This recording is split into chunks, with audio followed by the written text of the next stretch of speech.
Dzina la Atate ndi la Mwana ndi la Mzimu Woyera. Amen.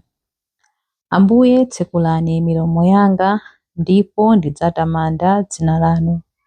Ulemu ukhale kwa Atate ndi kwa Mwana ndi kwa Mzimu Woyera, monga panali poyamba tsopano ndi masiku onse ndi pa nthawi zosatha. Amen. Kuwala kwa ulemerero wa Atate kuchokera mkuwala kwa pa nthawi zosatha. Gwero la kuwala kopangidwa ndi kuwala, tsiku kuwalisa tsiku ndi tsiku. Mukunyezimira kwanu kosatha walani pa ife Khristu, dzuwa loona, kubweretsa moyo ku mzimu ndi thupi, kudzera mphamvu ya Mzimu Woyera. Atate a ulemerero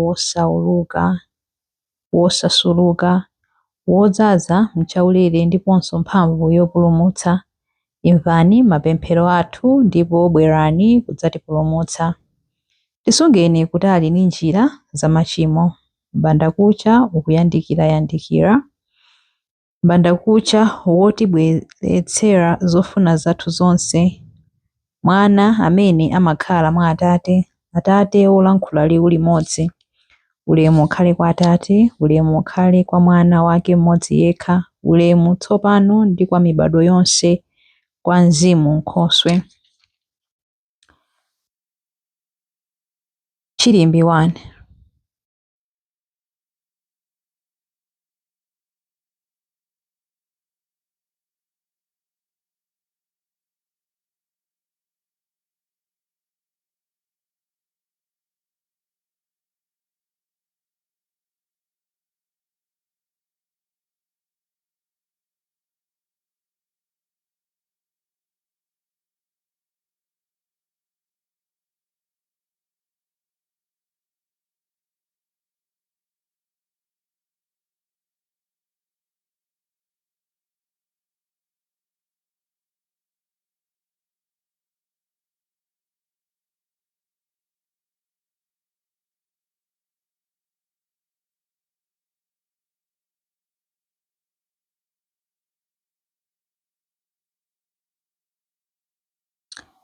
Inu mumadana ndi anthu onse ochita zoyipa, inu mumawawononga anthu olankhula zonama, inu chauta mumanyansidwa nawo anthu onyenga ndi opha anzawo.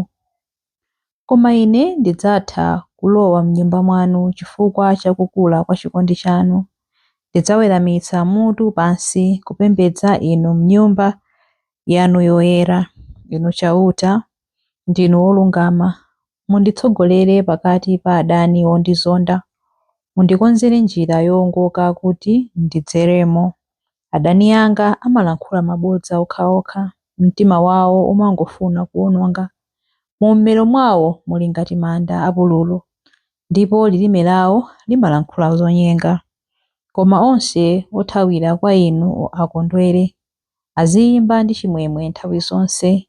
Inu muwatchinjirize kuti okukondani akondwere chifukwa cha chitetezo chanu. Inu chauta mumadalitsa munthu wochita chilungamo, kukoma mtima kwanu kuli ngati chishango chomuteteza. Ulemu ukhale kwa Atate ndi kwa Mwana ndi kwa Mzimu Woyera, monga panali poyamba tsopano ndi masiku onse ndi pa nthawi zosatha. Amen. Ndikukweza mtima wanga kwa inu Ambuye, ndipo mudzamva pemphero langa la mmawa. Chilimbi 2. Tiyamika dzina lanu la ulemerero, inu Ambuye Mulungu wathu. Mutamandike mpaka muyaya, inu chauta Mulungu wa Israeli, kholo lathu. Inu Ambuye ndinu akulu amphamvu aulemerero, opambana pa nkhondo ndiponso oposa pa ulemu. Popeza zonse zakumwamba ndi zapansi pano nzanu, mfumu ndinu nokha inu chauta, ndipo wolamulira zonse ndinu. Chuma ndi ulemu zimachokera kwa inu, ndipo mumalamulira zonse chifukwa muli ndi mphamvu zonse. Inu nokha mutha kukweza munthu ndi kumpatsa mphamvu. Tsopano ndikukuthokozani inu Mulungu wathu ndi kutamanda dzina lanu la ulemerero. Ulemu ukhale kwa Atate ndi kwa Mwana ndi kwa Mzimu Woyera, monga panali poyamba tsopano ndi masiku onse ndi pa nthawi zosatha. Amen. Tiyamika dzina lanu la ulemerero Ambuye Mulungu wathu. Chilimbi 3.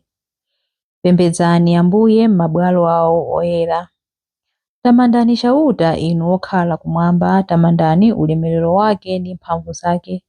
Tamandani ulemerero wa dzina la chauta, mumpembedze mu ulemu wa ungwiro wake. Liwu la chauta likumveka pamwamba pa nyanja, Mulungu wa ulemerero wachita bingu, liwu lake lamveka pa nyanja yayikulu. Liwu la chauta ndi lamphamvu, liwu la chauta ndi la ulamuliro, liwu la chauta limathyola mikungudza. Chauta amathyolathyoradi mikungudza ya ku Lebanoni, amagwedeza phiri la Lebanoni kuti lizivinavina ngati likonyani, amavinitsa phiri la Siriyoni ngati mwana wa njati. Liwu la chauta likutulutsa malawi ya moto, liwu la chauta likugwedeza chipululu, chauta akugwedeza chipululu cha Kadesi. Liwu la chauta likuzunguza miwanga, likupulula masamba a mitengo yonse mdondo. Onse am'nyumba mwake akufuwula kuti ulemererowo. Chauta amalamulira nyanja zonse, amakhala kwamuyaya pa mpando wake wachifumu. Chauta amapatsa anthu ake mphamvu, amawadalitsa anthu ndi mtendere. Ulemu ukhale kwa Atate ndi kwa Mwana ndi kwa Mzimu Woyera, monga panali poyamba tsopano ndi masiku onse ndi pa nthawi zosatha. Amen. Pembedzani Ambuye m'mabwalo awo oyera. Mawu a Mulungu. Mawu akuchokera mu buku la 2 Atesalonika 3 kuyambira verse 10b mpaka na 13. Paja nthawi imene tinali nanu pamodzi, tidakulamulani kuti munthu wosafuna kugwira ntchito kudyanso asadye. Tikunena zimenezi popeza kuti tikumva kuti pali ena pakati panu amene ali ndi khalidwe la ulesi. Anthu amenewa sagwira ntchito konse, koma amangolowera pa za anzawo. M'dzina la Ambuye Yesu Khristu tikuwalamula ndi kuwachenjeza anthu otere kuti azigwira ntchito mwabata ndi kumadya chakudya chodzigwirira ntchito. Koma inu abale musatope nkuchita zabwino. Mawu a Ambuye. Tithokoze Mulungu. Chiyankho. Wodala akhale Ambuye Mulungu wathu, wodalitsika m'mibado yonse. Wodala akhale Ambuye Mulungu wathu, wodalitsika kuchokera m'mibado yonse. Ntchito zawo zodabwitsa ndizosafaniziridwa konse ayi. Wodalitsika m'mibado yonse. Ulemu ukhale kwa Atate ndi kwa Mwana ndi kwa Mzimu Woyera. Wodala akhale Ambuye Mulungu wathu, wodalitsika kuchokera m'mibado yonse. Chilimbi cha nyimbo ya Zakariya. Wodala akhale Ambuye Mulungu wathu.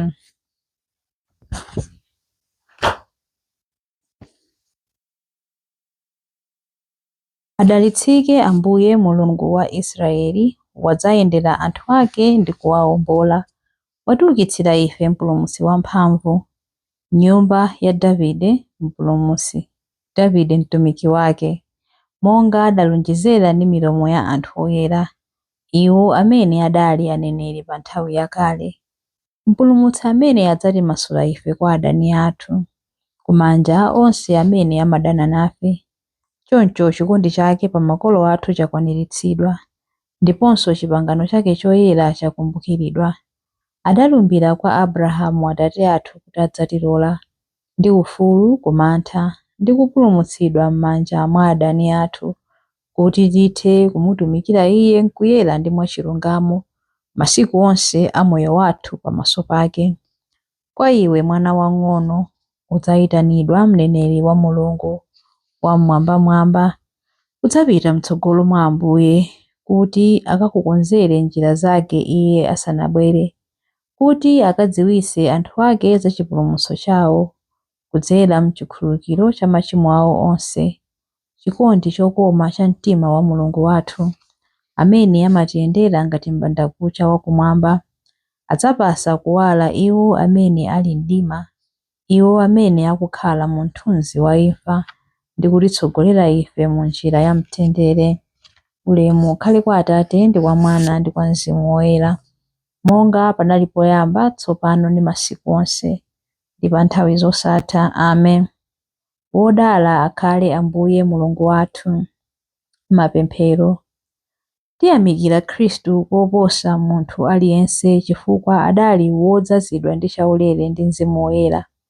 Mokhulupirira tiyeni timupemphe kuti: Ambuye mutipatse mzimu wanu. Tipaseni tsiku la mtendere.